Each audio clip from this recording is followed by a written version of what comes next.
যারা অহংকার করে এদের সঙ্গে আল্লাহ সুবহানাহু ওয়া তাআলা কিয়ামতের মাঠে কথা বলবেন না। এবার আপনাকে একটা কথা বলি, আল্লাহ যদি আপনার সঙ্গে বিচারের মাঠে কথা না বলে তা আপনি জান্নাত পাবেন?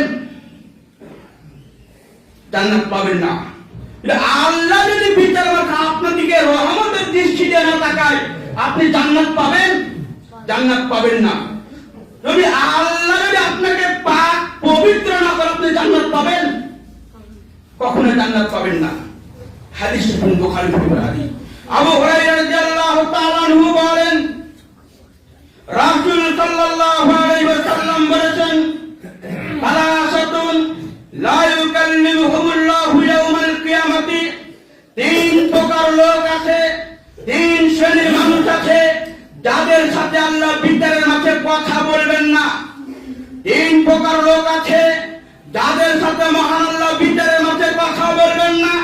ওয়ালা ইউযাক্কিহিম, তাদেরকে পাক করবেন না, পবিত্র করবেন না। ওয়া ফি রিওয়ায়াতিন, অন্য বর্ণনায় রয়েছে ওয়ালা ইয়ানজুর ইলাইহিম, তাদের দিকে রহমতের দৃষ্টি দিবেন না। ওয়ালাহুম আযাবুন আলীম, তাদের জন্য কঠিন ভয়ঙ্কর আযাব রয়েছে।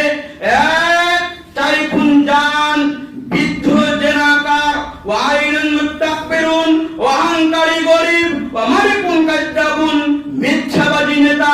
এই তিন প্রকার মানুষের সঙ্গে আল্লাহ তাআলা বিচারের মাঠে কথা বলবেন না। তার মধ্যে এক শ্রেণী মানুষ হলো যে ব্যক্তি অহংকারী গরীব। যে ব্যক্তি অহংকারী গরীব এদের সঙ্গে আল্লাহ তাআলা বিচারের মাঠে কথা বলবেন না। আপনার প্রশ্ন হতে পারে, ভাই গরীবরা অহংকার করে? প্রশ্ন হতে পারে কিনা? হতে পারে। গরীবরা কেন অহংকার করে? ওর তো কোনো অর্থ সম্পদ নেই, টাকা পয়সা নেই, ওর তো কোনো গাড়ি বাড়ি নেই, জমি জায়গা নেই, তার ভিতরে অহংকার আসলে কিভাবে? দেখেন, আপনাকে দেখায় অহংকারী গরীব তাকে বলে। আপনার জমিতে ধান আছে, এবার ধান কাটতে হবে, তো আপনার পাশে একটা বাড়ি আছে, খুব অসহায় মানুষ, গরিব মানুষ, সে কাম করে খায়, ইনকাম করে খায়। তো আপনি ওকে বললেন, ভাই আজকে আমার জমিতে ধান আছে, আপনাকে কেটে দিতে হবে 1000 টাকা দিব, 1000 টাকা দিব, আপনাকে ধান কেটে দিতে হবে। তো ওই বেয়াদব হারামখোর কি করলেন?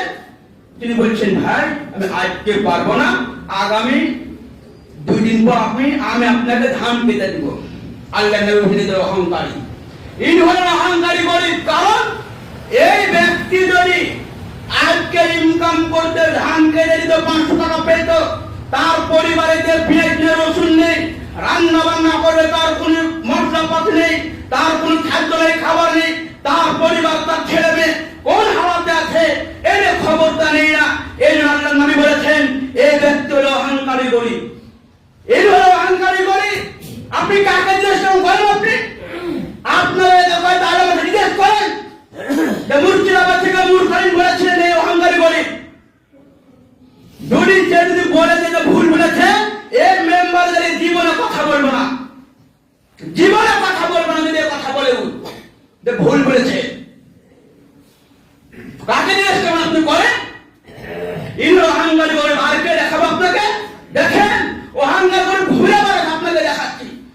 আপনি যাবেন দেবগ্রাম, ও দল আপনার এখানে দাঁড়িয়ে আছে, বসে বসে মোবাইল খাচ্ছে, বসে বসে মোবাইল খাচ্ছে, মোবাইলে বই দেখছে, সিনেমা দেখছে, ফেসবুক খাচ্ছে, অথবা শুয়ে ঘুমিয়ে আছে।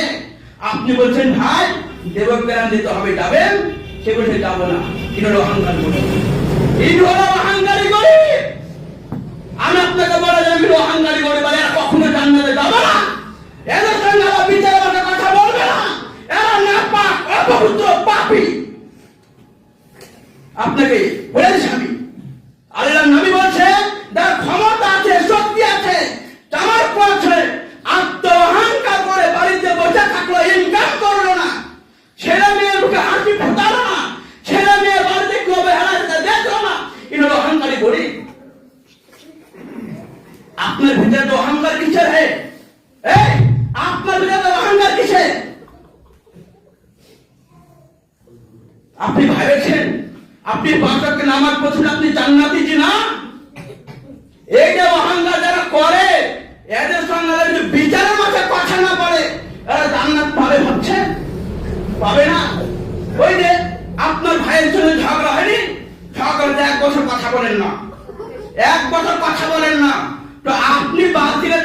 দোকান যাচ্ছেন বাজারে, আর আপনার ছোট ভাই বাড়িতে তাই দোকানে বাড়ি আছে, এক রাস্তায় দুই ভাই এক সামনে সামনে হয়ে আছে। তো বড় ভাই কি করলো? ছোট ভাইকে ডেকে এবার মুখ ফুরিয়ে নিল, আর ছোট ভাই বড় ভাইকে ডেকে মুখ ফুরিয়ে নিল। ঠিক সেরকম ভাবে বিচারের মাঠে আল্লাহ সুবহানাহু ওয়া তাআলা ওই ব্যক্তিকে দেখবেন না যে ব্যক্তি অহংকার গরিব হওয়ার পর অহংকার করে ব্যক্তিকে আল্লাহ বিচারের মাঠে দেখবেন না, এভাবে মুখ ফুরিয়ে নেবে। আল্লাহ যদি মুখ ফুরিয়ে নাই তো হিসাব দিবে গো।